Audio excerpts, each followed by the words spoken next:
মানে এই অসম সাহিত্য সভাৰ সভাপতি যিগৰাকী ইতিমধ্যে অসমীয়া ভাষাক লৈ যি ধৰণৰ মন্তব্য আগবঢ়াইছে যে বড়ো আৰু মিচিংসকল অসমীয়া ভাষা তেওঁলোকে আচলতে মান্যতা নিদিয়ে বা তেওঁলোকে নিজকে অসমীয়া বুলি ক'ব নোখোজে বুলি যে কৈছে, এই মানুহজনক অতি শীঘ্ৰে আচলতে অসম সাহিত্য সভাৰ সভাপতিৰ পদবীৰ পৰা অতি শীঘ্ৰে আচলতে বৰ্খাস্ত কৰিবৰ কাৰণে আমি দাবী উত্থাপন কৰিছোঁ।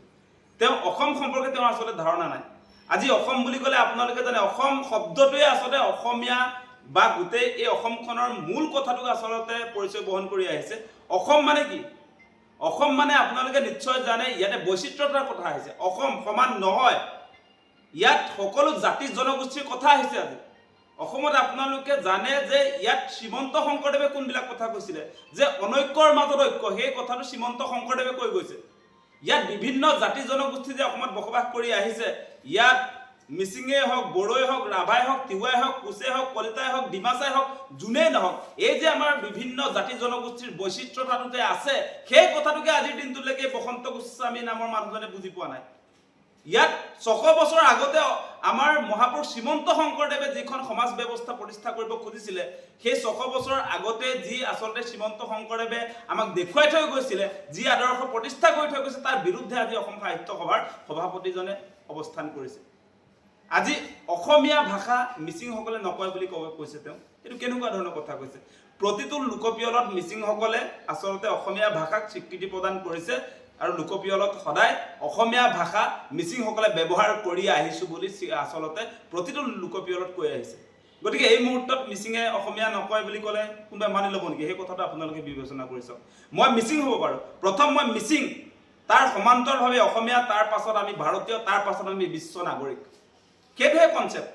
ইয়াত সংকীৰ্ণ মনোভাৱ এটা লৈ অসমখনক ভাগ ভাগ কৰাৰ যি ধৰণৰ আচলতে মানসিকতা একাংশই মেইন ষ্ট্ৰীম মানুহ আচলতে গঢ়ি উঠিছে তেওঁলোকৰ মগজত, সেইবিলাক পৰিত্যাগ কৰক। আজি আপোনালোকৰ নিচিনা মানুহৰ কাৰণে এই মেঘালয় আৰু অৰুণাচল প্ৰদেশ আমাৰ পৰা ছেপাৰেট হৈছে।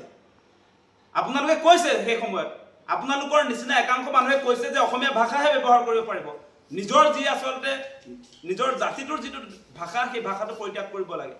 সকলোৱে নিজৰ নিজৰ মানে স্বকীয়তাটো পৰিত্যাগ কৰি অসমীয়া হ'ব লাগে বুলি যিটো কৈছে, তেতিয়া অসমৰ পৰিচয়টোৱে নাথাকিব দেখোন। ডাইভাৰ্চিটি যিটো কথাটো কৈছে, এইটো বহুত ডাঙৰ বিষয়। আপোনালোকে ঢুকি পাইছে নাই নাজানো। বৈচিত্ৰতা বস্তুটো যদি বুজি নাপায়, তেনেহ'লে অসমীয়া আপুনি কেনেকৈ হ'ল? অসমৰ জাতি জনগোষ্ঠীৰ প্ৰতি যদি আপোনালোকৰ কোনো ধৰণৰ আচলতে দায়বদ্ধতা নাই, আপুনি যদি একোৱে বুজিয়ে নাপায়, আমাৰ অসমত থকা আমাৰ বিভিন্ন জাতি জনগোষ্ঠীৰ যদি নিজস্ব কৃষ্টি, সংস্কৃতি, ভাষা, সাহিত্য যদি নাথাকে, তেনেহ'লে কিহৰ অসম এইখন? সেই কথা বতৰাবিলাক আপোনালোকে বুজি পাব লাগিব। তাৰ সমান্তৰালভাৱে আমি এটা কথাই ক'ম, অসম সাহিত্য সভাৰ নিচিনা মজিয়াত থাকি এগৰাকী সভাপতি বসন্ত কুমাৰ গোস্বামীয়ে যি ধৰণৰ মন্তব্য আগবঢ়ালে যোৱাকালি বড়ো আৰু বিশেষকৈ মিচিংসকলক টাৰ্গেট কৰি, এই কথা কোনো কাৰণতে আমি সমৰ্থন কৰিব নোৱাৰোঁ। গতিকে আমি পুনৰ দাবী উত্থাপন কৰিছোঁ, এই মানুহজনক অতি শীঘ্ৰে অসম সাহিত্য সভাৰ সভাপতিৰ মজিয়াৰ পৰা তেওঁক বৰ্খাস্ত কৰিব লাগে। সেইটো স্পষ্ট কৰি দিছোঁ। যিকোনো খবৰৰ বাবে যোগাযোগ কৰক আমাৰ এই নম্বৰত 9181 307 221।